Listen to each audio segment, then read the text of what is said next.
বাপটা পুলিশ, তুমি কি এখন এটারও সুযোগ নিতে শুরু করলে সায়ন্য? মিসেস সরোয়ার খাবার টেবিল থেকে সরতেই কথা তুললেন সরোয়ার হামিদ। গত রাতে সায়ন্যের সাথে দেখা হয়নি তার, যার ফলে কথা খরচ করার সুযোগ হয়নি তার, কিন্তু কথা তো বলতেই হবে। সকালে ডাইনিংয়ে বসে ছেলেকে দেখেছেন তিনি। হাতে ঘড়ি, সাদা চেক শার্ট, কালো প্যান্ট পরে একেবারে অফিসের জন্য তৈরি হয়ে বেরিয়েছে সে। সরোয়ার হামিদ নিজেও অফিসের জন্য রেডি হয়ে বেরিয়েছেন। এখন না বললে বলার সুযোগ নেই, তাই মেয়ের সামনেই কথা পারলেন তিনি। তবে যাকে বললেন তার কানে যেন কথাটা গেলই না।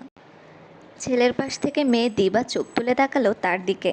এক পলক ভাইকে দেখে নিয়ে পুনরায় স্বাভাবিক ভঙ্গিতে খেতে লাগলো। সরোয়ার হামিদ আবারও ছেলেকে প্রশ্নার্থক করলেন, কিছু জিজ্ঞেস করছি তোমাকে। সায়ন্য তখনও জবাব না দিয়ে খাওয়ায় ব্যস্ত। দিবা ব্রেডের টুকরো মুখে পুড়তে পুড়তে ভাইকে দেখল। ও জানে ডাইনিং টেবিলে একটা ছোটোখাটো ঝড় বইবে, সাথে এটাও জানে দুই হামিদের সে ঝড়ে ছয় মেরে জয় হাসিল করবে ছোট হামিদ, সায়ন্য হামিদ। সরোয়ার হামিদের ধৈর্যের বাঁধ ভেঙে গেল যেন। তিনি এবার ক্লান্ত স্বরে বললেন, তোর জন্য কি আমি একটু মান সম্মান নিয়ে বাঁচতেও পারবো না সায়ন্য? যা করেছিস তা নিয়ে কি একটু অনুশোচনা বোধ নেই তোর? সিচুয়েশন আমার কন্ট্রোলে ছিল না। সায়ন্যর মুখ দিয়ে কথা বেরোয়, মূলত বেরোতে চাইছিল হ্যাঁ হচ্ছে অনুশোচনা, কিন্তু তেরা সায়ন্য ওর সোজা জবাবকে আটকে দেয়। সরোয়ার হামিদ বললেন, সিচুয়েশন তোর কন্ট্রোলে থাকে না, নাকি তুই নিজের কন্ট্রোলে থাকিস না? হোয়াট এভার, তুই এই মুহূর্তে আমাকে ইনশিওর করবি সায়ান্ন, এরপর তুই আর তালুকদার পরিবারের আশেপাশে যাবি না, আর কোনো অঘটন ঘটাবি না। সায়ান্ন চোখ তুলে বাবার দিকে তাকালো। এই লোকটা ওকে চেনে, এজন্য সে জানে এরপর আরও কিছু ঘটবে।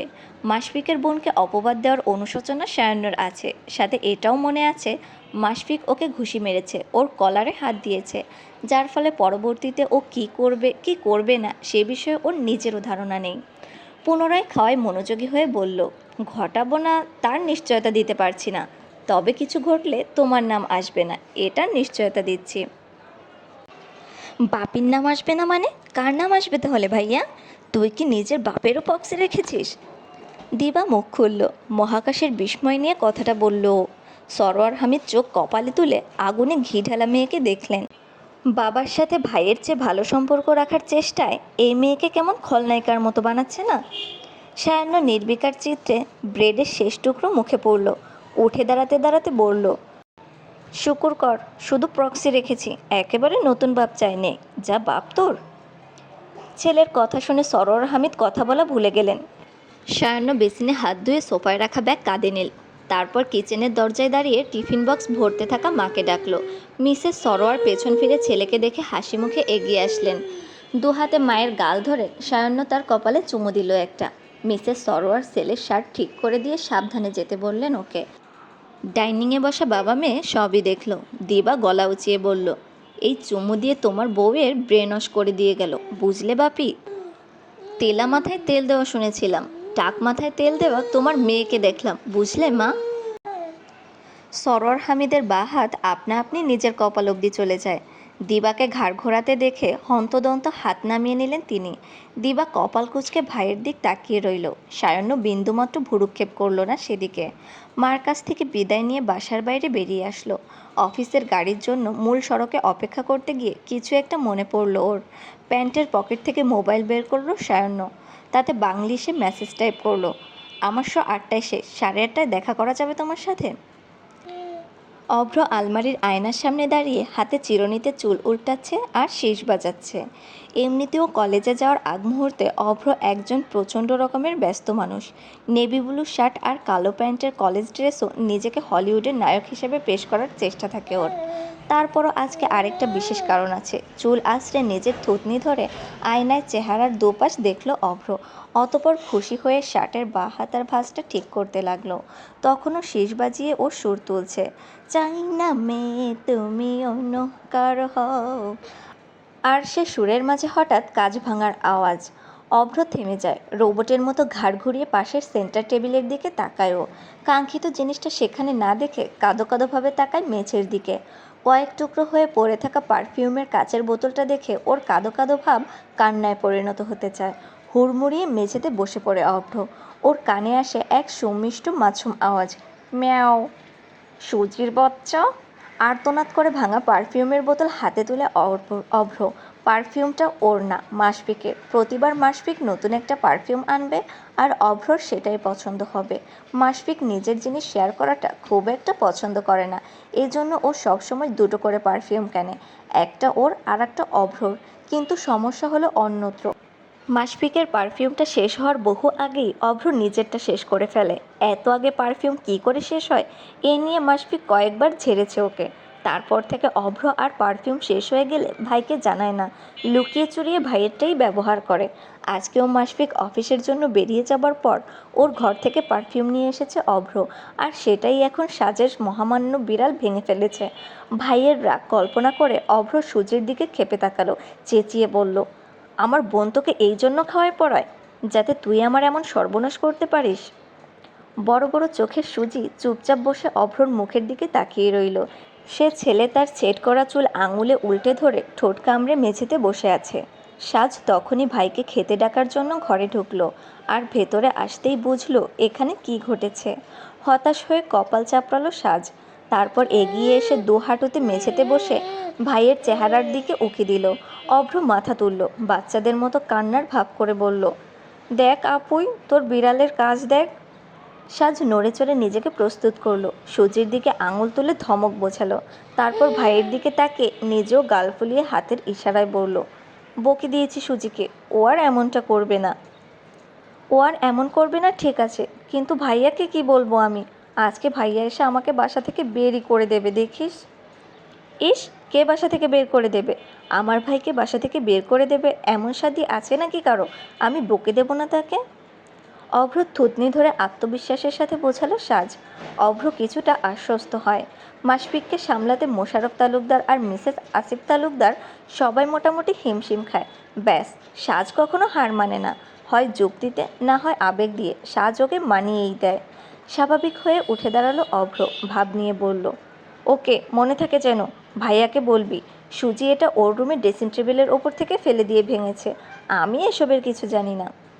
ঠোঁট টিপে হেসে সুজিকে কোলে নিয়ে উঠে দাঁড়ালো সাজ। তারপর কপাল কুঁচকে কিছু না বোঝার মতো করে বোঝালো, কেন মিথ্যে কেন বলবো, এটা তো তোর ঘরে ভেঙেছে। বলবি একটু, এটা বললে কি সমস্যা?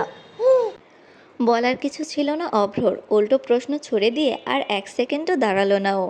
আসছি মা বলে বাইরে ছুট লাগালো, অথচ ওকে কেউ ডাকেইনি। মিসেস মোশাররফ সাজকেই পাঠিয়েছিল ডাকার জন্য। ও রুমের বাইরে পা ফেলতেই হেসে ফেলল সাজ। মাথা দুলিয়ে সুজির গায়ে হাত বোলাতে বোলাতে বেরিয়ে আসলো অভ্রর রুম থেকে। নিজের রুমে এসে সুজিকে নামিয়ে দিয়ে সাজ ইয়া বড় বুক সেলফটার দিকে তাকালো। বাদামি রাঙা পার্সিয়ান বিড়ালটা ছাড় পেয়ে সামনের দুই পা টান করে আগে শরীরের সবটুকু আর ছাড়ল, তারপর হেলে দুলে এগোলো ব্যালকনির দিকে। সাজের ঘরে সকালের সবটুকু রোদ আসে, পূবের আকাশে ঝলমলে আলো বেলকনি পেরিয়ে এ ঘরের মেঝে জুড়ে থাকে। সুজি গিয়ে বেলকনির সামনে রাখা ম্যাট্রেসের ওপর শুয়ে জিহ্বা দিয়ে শরীর পরিষ্কার করলো। তারপর দরজায় টানানো মালি প্ল্যান্টের গাছগুলো হেলেদোলের সাথে খেলতে লাগলো। বুকশেলফ থেকে বই খুঁজে টেবিলে রাখতে রাখতে সুজিকে দেখছিল সাজ। 4-5টা বেশ মোটা মোটা বই টেবিলে রেখে হাতের আঙুলে তুড়ি বাজালো ও। সুজি তৎক্ষণাৎ ওর দিকে চায়। সাজ বই দু হাতে তুলতে তুলতে মাথার ইশারায় বোঝালো, চল বের হই। তালুকদার নিবাসের বাকি সব সদস্যদের মতো সুজিও সাজের ভাষা বুঝে ফেলে। লেজ নাড়তে নাড়তে ও সাজের পেছন পেছন রওনা হয়। ডাইনিংয়ে এসে বাবা, ছোট ভাই, চাচাকে খেতে দেখল সাজ। ওকে বই হাতে দেখে আসিফ তালুকদার বিস্ময়ে বলল, এগুলোও পড়া শেষ? হাসি মুখে এসে বইগুলো টেবিলে রাখলো সাজ। হাত ঝাঁকিয়ে বোঝালো, অনেক আগেই। লাইব্রেরিতে দিতে যাচ্ছ? বাবার প্রশ্নে সাজ মাথা ওপর নিচ করে খেতে বসে গেল। মোশাররফ তালুকদার মৃদু হাসলেন। সাজের বই পড়ার স্বভাবটা তার মতো। ছোটবেলায় তিনিও বই পড়তে অনেক ভালোবাসতেন। তার দাদার নিজস্ব বইয়ের দোকান ছিল। ক্লাস 10 অবধি দাদার দোকানে বসে কত কত বই পড়েছে তিনি, সে হিসাব তার নিজের কাছেও নেই। দাদার স্মৃতি হিসেবে তার দোকানটাকে বর্তমানে গ্রন্থাগার বানিয়ে দিয়েছেন মোশাররফ তালুকদার। বাবার মতো সাজেরও ছোট থেকেই বইয়ের প্রতি ঝোঁক। বই কেনার জন্য আসিফ তালুকদারের দোকান আর পড়া শেষে এলাকার গ্রন্থাগার, এই ক্রমেই চলছে ওর বই পড়া। গত দিনের ঘটনার রেশ সাজের মাঝে নেই দেখে খুশি হলো তালুকদার পরিবার। কিচেন থেকে মিসেস মোশাররফ স্বস্তির শ্বাস ফেলে কল লাগালেন মাশফিককে। এই ছেলে সকালে সাজের সাথে দেখা করেই গেছে, তবুও অফিসে গিয়ে বোনের খবর জানতে চাইছিল। সাজ খেতে খেতে পাশের অভ্রর দিকে তাকালো। সে খাওয়া বাদ দিয়ে সুজির দিকে তাকিয়ে কনুই দিয়ে ভাইকে গুঁতো দিল সাজ। ইশারায় শুধালো, কি হয়েছে? আমি যেটা বলেছি তুই ভাইয়াকে সেটাই বলবি তো আপুই? ভাইয়ের দিকে নিরস দৃষ্টিতে তাকিয়ে রইল সাজ। মাসফিকের ভয়ে অভ্র ওর ওপরই সন্দিহান। ছোট্ট একটা দম ফেলে বোঝালো, যদি তুই কলেজ যাওয়ার সময় আমাকে লাইব্রেরিতে নিয়ে যাস তো। তোর বড় ভাই না বাইক নিয়ে ওরে, তুই ওর বাইকে যাওয়ার বায়না ধরতে পারিস না? আমার বেচারা সাইকেলটার উপর অত্যাচার করতে চাস কেন? চোখ ছোট ছোট করে তাকালো সাজ। অভ্র আটকায় আমতা আমতা করে বলল, তো তুই আমার বোন, হাড্ডিসার মানুষ, তো তোকে তাও মানা যায়, কিন্তু তোর এই কয়েক টনের ভুটকি বিড়াল, এটাকে কেন? এটাকে নিলে আমার সাইকেল ভেঙে যাবে না? বোনের চোখকে প্রসারিত হতে দেখলো অভ্র। সাজ বেশ বুঝলো এবার সমস্যাটা কোথায়। পারফিউমের বোতল ভেঙে বিপদে ফেলে দেওয়ায় সুজিকে আর দেখতে পারছে না এই ছেলে। অভ্র উল্টো দিকে ঘাড় ঘুরিয়ে সুজির দিকে তাকালো এবার। সুজি এতক্ষণ 4 পা ওপর দিক দিয়ে শুয়ে বেশ আয়েসে 2 পায়ে মুখ ঘষছিল, কিন্তু অভ্রর কথায় ওভাবেই আটকে আছে ও, যেন ওর মাথায় আকাশ ভেঙে পড়েছে। অভ্র বিড়বিড়িয়ে বলল, দেখ দেখ কি নাটক করছে দেখ, যেন আমি ওকে বাংলা সিনেমার মতো এক কাপড়ে তালুকদার নিবাস থেকে বেরিয়ে যেতে বলেছি। খাওয়া শেষ কর অভ্র, দেরি হচ্ছে তোর। সাজ, তুইও খা, অভ্র নিয়ে যাবে তোকে। আসিফ খাওয়া শেষ করে উঠে গেল। মিসেস মোশাররফ কিছু খাবার পাঠিয়ে দিলেন ওর হাতে। আসিফ স্ত্রী শাহানাকে নিয়ে ওপরতলায় থাকে। অন্তঃসত্ত্বা হওয়ায় ডাক্তারের কথা মতো শাহানা নিচতলায় যাতায়াত কমিয়ে দিয়েছে। অভ্র খাওয়া শেষে রুম থেকে ব্যাগ নিয়ে বেরোলো। ডাইনিং টেবিল থেকে বোনের বই হাতে নিতেই দেখে সাজ সুজিকে কোলে নিয়ে দাঁড়ানো। অভ্র অনুরোধের স্বরে বলল, এটা কি না নিলে হয় না আপুই? মাথা ডানবাম করে জোরালো না বোঝালো সাজ। উপায় ছিল না অভ্রর। বাসার বাইরে বেরিয়ে সাইকেলে ব্যাগ রেখে বোনের বইগুলো ঢুকাতে যাচ্ছিল ও। সাজ থামিয়ে দিল ওকে। অভ্র ভুরু কুচকায়। অতঃপর বোন ওকে যা করতে বলল তা শুনে ওর মনে হলো ওর জীবনের সবটুকু সুখ হারিয়ে গেছে। কিসের বিশেষ দিন, এর চেয়ে আজ ওর কলেজে না যাওয়াই বোধহয় ভালো ছিল। তালুকদার নিবাস থেকে একটা সাদা গাঢ় নীলের মিশেলের সাইকেল বের হয়। পেছন সিটের সাজ একদিকে 2 পা ঝুলিয়ে বসা। ওর কোলে মোটা মোটা বইগুলো, হাসি খুশি মুখ। সামনে সাইকেল চালক অভ্র, ওর বুকের দিকে কলেজ ব্যাগ, আর সে ব্যাগের খোলা চেনের ভেতর বসা সুজি। ব্যাগের চেন 2 হাতে ধরে বসা সুজির ভাবসাব বোঝা যাচ্ছে না, তবে অভ্রের মুখের দিকে তাকানো যাচ্ছে না। ভেতরের চাপা কষ্ট ওর চেহারাতেই স্পষ্ট, আর সে কষ্টের নাম প্রেমিকার বদলে বিড়াল বুকে জড়িয়ে সাইকেল চালানো।